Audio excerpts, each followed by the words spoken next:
নমস্কার বন্ধুরা, মঙ্গলময়ী চ্যানেলে আপনাদের সবাইকে স্বাগত। পুরাণ মতে প্রত্যেক পূর্ণিমারই বিশেষ কিছু তাৎপর্য রয়েছে।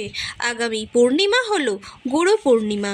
এই পূর্ণিমা পালিত হবে আগামী 9 জুলাই বুধবার 24শে আষাঢ় রাত 1:21 থেকে 10ই জুলাই বৃহস্পতিবার 25শে আষাঢ় রাত 2:04 পর্যন্ত থাকবে।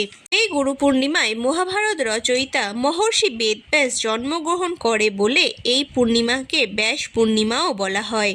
এনাকে গুরু হিসাবে গণ্য করা হয় কারণ ইনি অষ্টাদশ পুরাণ রচনা করেন এবং বেদকে 4টি ভাগে ভাগ করে মানুষের কাছে সহজ করে তুলে ধরেছেন। আবার এই দিনে আদিযোগী শিব আর 7 জন শিষ্যকে অর্থাৎ সপ্ত ঋষিকে মহাজ্ঞান প্রদান করেন।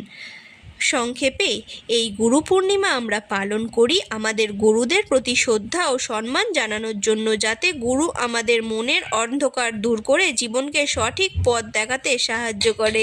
গুরু ব্রহ্মা গুরু বিষ্ণু গুরু দেব মহেশ্বর গুরু সাক্ষাৎ পরম ব্রহ্মা তস্মৈ শ্রী গুরুবে নমঃ।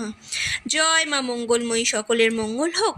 চ্যানেলটিকে সাবস্ক্রাইব করে লাইক শেয়ার কমেন্ট করে আমার পাশে থাকুন। ধন্যবাদ।